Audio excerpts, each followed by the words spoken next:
Bon, là, on était rendu à la démarche de la requête avec accompagnement de votre association.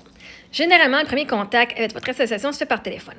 Vous êtes invité à décrire brièvement la situation et les raisons pour lesquelles vous avez des motifs de croire que l'état mental de votre proche présente un danger pour lui-même et pour autrui.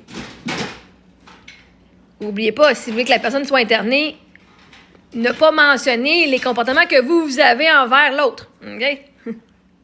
Si tu veux qu'elle soit internée, là, c'est sûr, tu ne peux pas y mentionner comment que toi, tu l'as fraudé, comment que toi, tu lui as sali son image, comment que toi, tu as été contre elle et que tu as montré plein de monde. Qu'est-ce que ça passera pas, OK? Ça, c'est pour le P31, gang.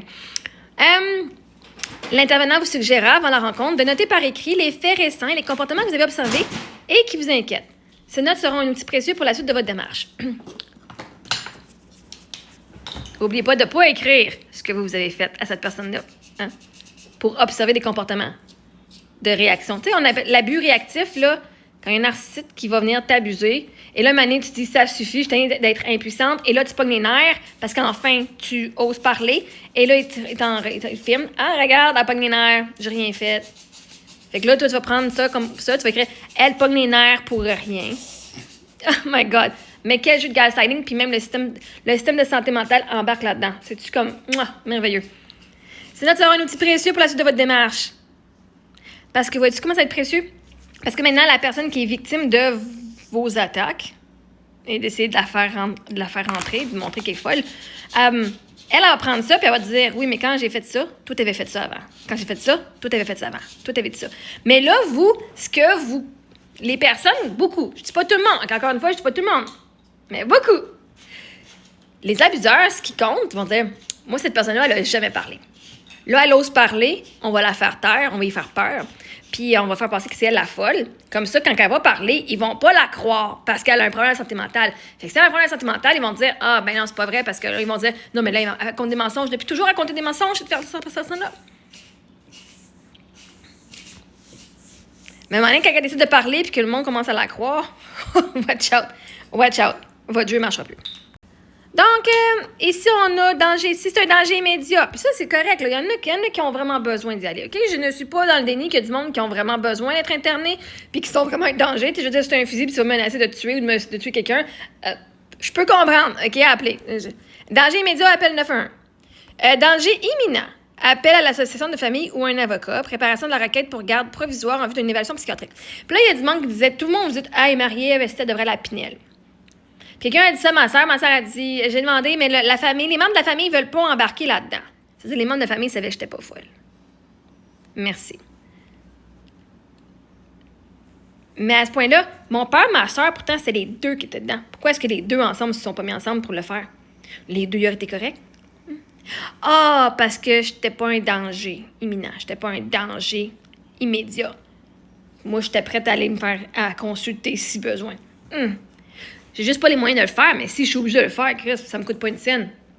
Ah ouais, l'évaluation psychiatrique. Si j'ai pas besoin de dépenser une pièce, c'est gratuit, moi, la faire, l'évaluation psychiatrique. Pas de trouble avec ça, moi. Let's go. J'ai pas honte. Moi, je suis qui je suis, puis ça finit d'être là. Anyway, donc pour ceux qui ont vraiment si t'appelles danger immédiat, appelle 911. Les policiers constatent un danger, ils vont faire appel au CPP, CCP, SHR. Et sinon, les policiers ne constatent pas de danger. Les policiers ne peuvent pas agir contre le gré de votre personne. Ça veut dire que si la police ne font rien, c'est à vous d'aller régler vos crises de problèmes mentaux avec vos psys puis avec un psychiatre. Parce que si la police dit non, il n'y a pas de danger, et que même s'ils vont puis qu'il y a pas de danger, ils ont été admis pour 72 heures, danger non présent, votre proche peut quitter l'hôpital. Et même ça va au troisième que le juge refuse de garder la personne, plus, un moment donné, c'est vous autres qui devez admettre que vous aviez tort. À un moment donné, c'est vous qui deviez voir, hey Chris, où est-ce que moi je voyais un problème quand il n'y en avait pas? Ça, c'est dur de prendre responsabilité sur nos propres actions puis nos propres perspectives qui sont mal. Anyway, peur de craquer. Là, c'est une autre table, là, un autre onglet. Peur de craquer? Il est fort possible que les symptômes de la maladie mentale de votre proche et vos nombreuses appréhensions vous fassent vivre de l'anxiété et des tensions familiales. Oh, un petit peu. Tu me dis que son comportement me fait vivre de l'anxiété? Son comportement me fait vivre du stress et des tensions familiales? Quoi si c'est ton stress qui lui fait vivre des comportements, puis c'est ton stress qui apporte des tensions? À un moment donné, il n'y a pas juste... Hein? Pour danser le tango, ça prend deux. Ça prend deux pour danser le tango. Mais si toi, t'es dans l'anxiété, là, t'aides pas la situation de ton proche que des symptômes, hein? Puis, tu sais quoi? De l'anxiété, ça fait partie de la santé mentale. C'est pas une bonne santé mentale. Donc, il est fort possible que les symptômes de la maladie mentale de votre proche et vos nombreuses appréhensions vous fassent vivre de l'anxiété et des tensions familiales. L'anxiété, c'est une maladie mentale. Vous êtes pas mieux que l'autre. Vous êtes pas mieux que l'autre que vous voulez interner, c'est. Nous vous recommandons d'être attentif à votre santé mentale, physique et mentale. Quoi, c'est tout ton stress que stresser l'autre, puis que l'autre a fait « je t'écœuré, je m'en vais ». Parce que souvent, le monde va dire « mais là, ils me parlent plus, là, ils s'en vont, puis là, ils rejettent le monde, puis ils vont s'isoler ». Ouais, parce que toi, t'es plein d'anxiété, puis tu leur projettes ça sur eux autres.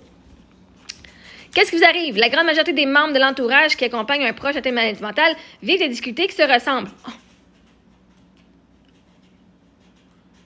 Peu importe la ville, le pays ou le continent, les personnes affectées par la maladie mentale d'un proche sont souvent démunies pour soutenir adéquatement leur proche dans son rétablissement. Laisse-les faire. Toi, là, tu sais qu'est-ce que tu peux faire? Qu'est-ce qui est le mieux pour aider une personne qui est malade mentale? Aller t'occuper de toi, de ta santé mentale, et de pas essayer de les fixer eux autres pour que toi, tu te sentes mieux. Ils sont pas démunis. Il y a plein de ressources. Fait que non, c'est faux de dire que les proches sont souvent démunis pour soutenir adéquatement leur proche pour son rétablissement. Vous savez ce que vous pouvez faire? Le meilleur cadeau que tu peux faire à une personne qui est malade mentale, c'est de toi aller s'occuper de ta propre santé mentale. De pas jouer le sauveur.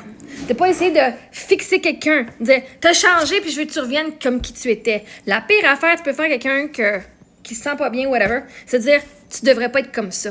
Tu devrais être comme t'étais avant. Alors que les circonstances qui ont été dans sa vie ont fait qu'elle peut plus revenir comme la personne qu'elle était avant. Puis au lieu de l'accepter comme pour qui elle est, puis de l'aimer pour qui elle est, puis de l'encourager que les choses vont mieux aller, vous voulez qu'elle change. Vous voulez fixer un problème qui en a pas de problème. En disant, je veux te fixer, vous dites, toi, t'as un problème. C'est fucking horrible. Vous invalidez la personne. Puis là, en plus, vous mettez ça sur son doigt, elle, que vous allez pas bien. Non seulement vous dites qu'elle devrait vivre des émotions différentes de ce qu'elle vit, mais en plus de ça, vous dites, à cause de toi, là, moi, j'ai de l'anxiété, fait que tu viens mettre ton fardeau émotionnel sur ses épaules. Fait que tu sais quoi? Le soutien le plus adéquat que tu peux faire, va consulter toi-même. En tant que famille puis de proche entourage d'une personne qui a un problème de santé mentale, la meilleure affaire que tu peux faire, c'est d'aller consulter toi-même. Pour pas aller projeter puis aller pitcher ta merde puis ton stress. Ah, je suis stressée parce que tu fais pas ce que je veux. Ah, je suis stressée parce que tu as changé. Ah, je suis stressée parce que moi, quand je te vois aller, ça me stresse. Ben, c'est toi que ça stresse. Moi, quand je me vois aller, ça me stresse pas. Je sais c'est quoi j'ai dans ma tête.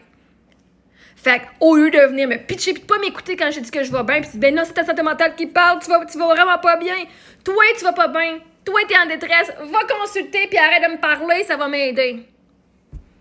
Ça va m'aider à mon rétablissement. Si toi, tu t'en vas consulter, puis tu t'en vas te soigner toi-même, puis après ça, on va pouvoir se reparler quand t'arrêtes de me rabaisser puis de me dire que j'ai un problème parce que t'aimes pas qui je suis aujourd'hui. Si vous reconnaissez dans l'énumération des problèmes suivants, sachez que c'est normal et que vous êtes loin d'être seul à vivre ces difficultés. Vie familiale perturbée. Quoi, cette personne-là est perturbée par votre vie familiale depuis des années puis qu'elle dit ça suffit. Puis qu'elle a changé parce qu'elle a enfin mis ses limites. Sentiment de révolte. Quoi, cette personne-là a changé puis elle vous parle plus parce qu'elle, elle est révoltée de ce que vous avez fait depuis des années puis que l'enfant, elle s'est ouvert les yeux puis elle fait « fuck that shit » et là, elle vient de voir pour qui tu es. Sentiment de révolte, mon cul. Difficulté à communiquer avec votre proche atteint une maladie mentale. Quoi, s'ils veulent pas te parler? Quoi si ils se sont rendus compte de ta manipulation puis de qui tu es puis qui dit « fuck that shit », moi, je parle plus à cette personne-là, je coupe. Moi, j'ai fini. Du monde toxique de même, j'en ai plus dans ma vie. Puis là, fait, mais là, il me parle plus. Yeah, parce que ça fait des années que t'as blonde, ça fait des années que t'as rabaisse, puis à chaque fois que tu la parles, tu dis qu'elle a une crise de problème. Si, parler avec quelqu'un qui dit toujours à chaque fois, tu dis, hey, ta santé mentale va pas bien, hein? Tu vas pas bien, hein? Caliste, tu vas pas bien. Hey, ça m'inquiète, tu vas pas bien. Tu veux-tu garder du monde de même dans ta vie? Est-ce que ça va t'aider à aller mieux si tu vas vraiment pas bien? Du monde qui font juste te rappeler que ça va pas bien, puis qui sont pas là pour te dire ça va aller mieux ou que, hey, tu peux compter sur moi. Non! Ils viennent juste te rappeler que tu vas pas bien. Ils n'ont pas discuté à communiquer avec vous autres. Ils veulent pas fucking communiquer avec vous autres parce que vous êtes juste un tas de merde. Puis vous avez rajouté de la merde sur leurs épaules. Puis en plus, vous dites, ben moi, je stresse, je veux que tu changes pour que moi, j'arrête de stresser. Fuck you. Je te parle plus. Prochaine partie.